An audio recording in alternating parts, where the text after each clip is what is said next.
폴란드의 뜨거운 충성심.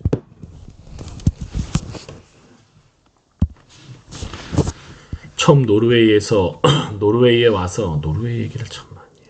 처음 노르웨이에 와서 노르웨이어 과정을 다녔을 때 폴란드 출신의 석박사들과 같이 공부한 적이 있었다. 18세기 말부터 1918년까지 폴란드를 식민지로 삼아 통치했던 러시아에서 폴란드인은 목숨을 내걸고 싸우는 독립운동가의 이미지를 갖고 있었다. 폴란드 혹시 이라크 정군대 파견. 폴란드 사람처럼 자존심이 세다는 것은 폴란드 민족주의자들에 대한 대대적인 무장 독립투쟁을 벌였던 19세기부터 러시아에서 널리 쓰여온 표현이다.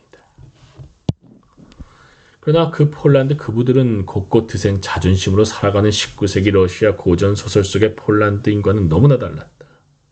교실에서 발표 기회가 있을 때마다 그들은 자기 나라의 수많은 간호사와 선원, 학자들을 받아들여준 노르웨이 관민의 뜨거운 감사를 표현했으며 자기 나라를 후원해준 유럽 국가들에 대한 그들의 존경심이 얼마나 깊은지를 말하고 있다. 나는 그 충성심 고백을 들을 때마다 값싸고 요구 수준이 낮은 폴란드의 노동력을 이용하는 노르웨이 자본가들이 그렇게 고마울까 싶었다. 서구에 대한 이런 태도를 1945년 이후 소련의 가혹한 패권 정책에 대한 반감의 소치로 본다 해도 좀처럼 이해할 수가 없었던 것은 제3세계에 대한 그들의 태도였다. 그들 대다수는 이슬람을 유럽 문명의 반대자로 생각했으며 이슬람권 출신들의 유럽 진출을 문화적 오염증으로 인식했다. 이슬람 국가 출신들에 대한 그들의 태도는 겨우 숨긴 경멸과 무관심이었다. 그것을 보면서 서구에서 2등 유럽 대접을 받는 폴란드인들이 또 다른 약자인 이슬람권 이민자들을 박대하는 것은 역설 중의 역설이라는 생각이 들었다. 폴란드가 9,000명의 군대를 파견해 미국의 지휘 아래서 바스라 이북 바그다드 이남의 시아파 거주 지대의 군사적 점령을 담당한다는 소식을 들었을 때 그 폴란드 친구들의 자랑스러운 듯한 태도에 나는 크게 놀랐다. 18세기 말부터 1989년까지 러시아, 독일, 오스트리아 등의 침략과 지배에 시달려온 폴란드. 구한말 시절에 한국 독립을 염원했던 신채호와 같은 계몽주의자들의 애독서는 폴란드 왕국 말기에 독립전쟁을 그렸던 파란 말년 전사 1899년이라는 책이 아니었던가.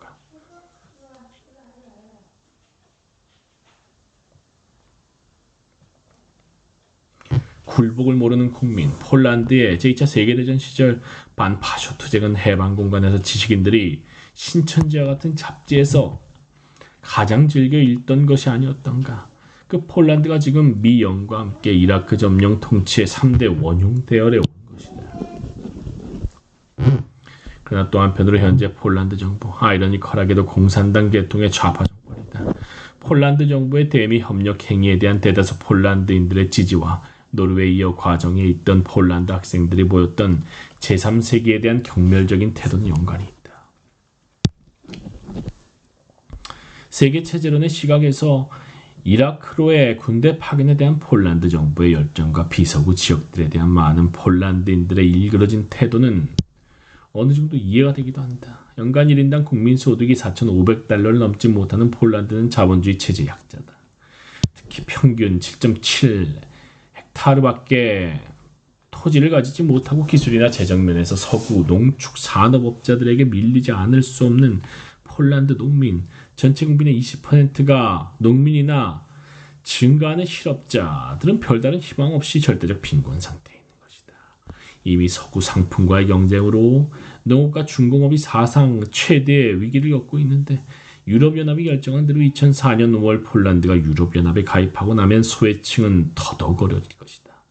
유럽연합 가입을 주장한 측에서는 서구인들의 투자를 들먹이고 있는데 외자 도입이 노동자들에게 어떤 대우를 의미하는지 60, 80년대 한국이나 오늘날 중국, 베트남의 경우를 통해서 알고 있을 것이다. 벨기에는 자본에게 25%의 지분이 매각된 폴라니에크 발전소의 감봉과 대량 해고 위협, 폴란드에 거액을 투자한 스칸디나비아 개통 목재 기업 부데크 스폴 스칸스카에 의한 폴란드 노동조합 활동가 21명의 불법 해고 사건 등은 서구 자본이 폴란드 노동자들을 어떻게 대하는지 잘 보여주고 있다.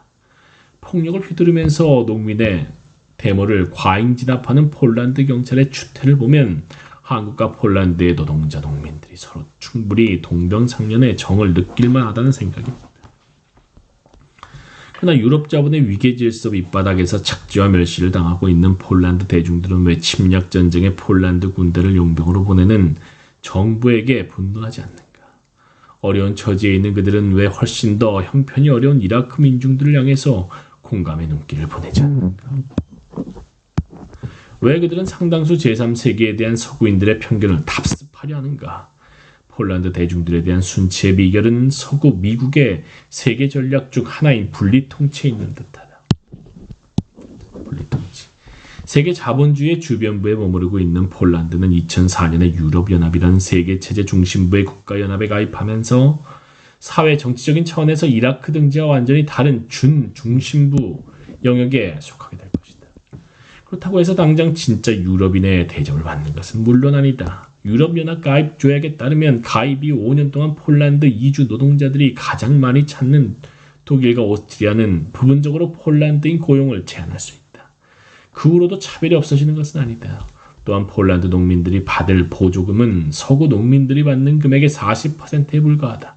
그러나 서구로 탈출하는 길에서 죽는 아시아, 아프리카 출신 이민자들의 수가 한 해에 2,000명에 이르고 에티오피아 등지의 농민은 보조금은 물론 아사를 면하기 위한 구호 물자조차 얻기 어려운 지옥과 같은 오늘날의 세계에선 이와 같은 유럽연합 2등 시민의 신빈도 일종의 특권일 수 있다. 분리정책. 최저임금이 한 달에 $200가 되는 폴란드라도 불법으로 가서 일할 만한 나라라고 생각하는 우크라이나, 벨로루시 최저임금 $40를 믿던다. 의 노동자에게는 스칸디나비아 대학교에 입학할 수 있는 폴란드 청년이 거의 제1세기의 귀족주의로 보일 것이다. 서구의 대규모 투자, 스칸디나비아 국가들은 90년대에 미화 20억 이상을 폴란드에 투자했다. 서구의 대규모 투자들이 외국인 기업에서 비교적 많은 월급을 받을 수 있는 중산층의 화이트 칼라들을 살찌운 것도 사실이다.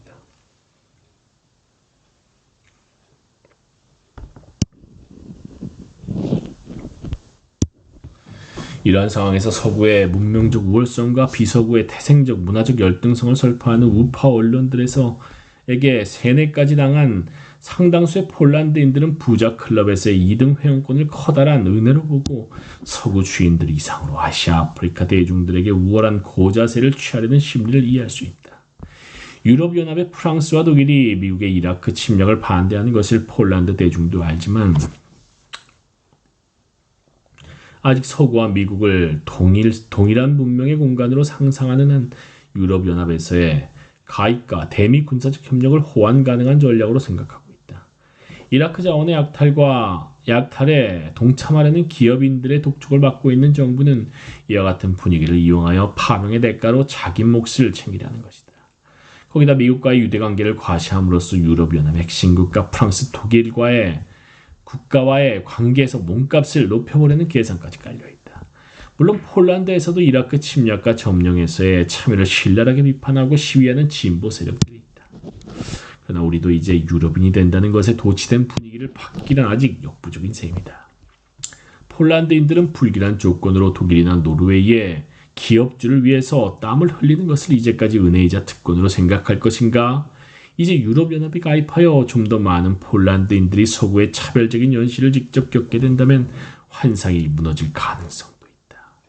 그러나 또 한편으로 차별을 만회하기 위한 하나의 전략으로서 서구인들의 제3세계에 대한 차별 콤플렉스를 그대로 답습할 가능성도 있다. 결국 폴란드의 진보 세력들이 세계체제 중심의 분리통치의 실체를 대중들에게 밝혀주는 길을 찾지 않는 한 이라크 파병과 같은 폭력적인 우거들은 계속 일어난다.